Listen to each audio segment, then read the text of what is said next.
At dahil nag-crave ako ng laing, tara magluluto tayo ngayon. Samahan nyo akong pumunta sa market. Ayan, naglakad nga pala ako papunta sa Pinoy Store dahil may nakita ako doon na dahon ng gabi.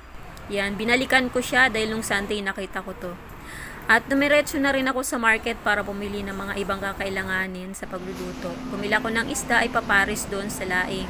At syempre bumili ako ng pangsahog na liempo at nyog. Ito kasing luto na to, hindi dapat ito tinitipid sa nyog. Ayan, maraming nyog. At pagkadating ko nga pala sa bahay, inuna ko munang lutuin yung liempo. Papa-brown lang natin yan. Nilagyan ko ng konting tubig, at asin at paminta. Ayan, para may lasa na siya.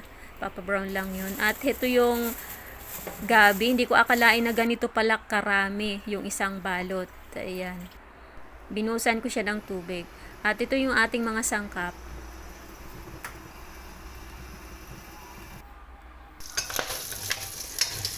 At kapag ganito na yung pork liempo, ilalagay na natin dyan yung luya, bawang, sibuyas.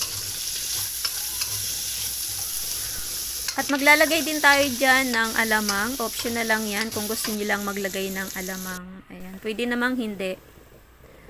At ilalagay natin yung gata. Pag kumulo na yung gata, kaya yan, ilalagay natin dyan yung gabi. Nilagyan ko nga rin pala yan ng lemongrass. Kung ayaw naman, okay lang. Kasi ako naglalagay ako ng lemongrass, pampadagdag lasa din yan, mabango. Ayan, nilagay ko na yung gabi.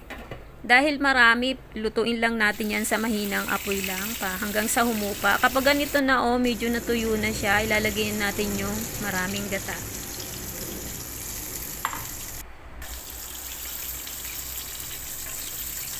Nilagyan ko nga rin pala yan ng sili. Hindi ako naglagay ng manghang dahil mahina naman kumain dito yung mga kasama ko sa maanghang. At kapag ganito na luto na yan, okay na. Ilagay na natin sa serving plate at siguradong mapapa-only rice ka talaga dito. Kung nakarating ka sa part na ito, pa-comment naman guys kung taga saan ka para naman mabalikan kita. At yung iba nga pala, tinabi ko para naman sa mga susunod na araw. Salamat sa panunood. Bye!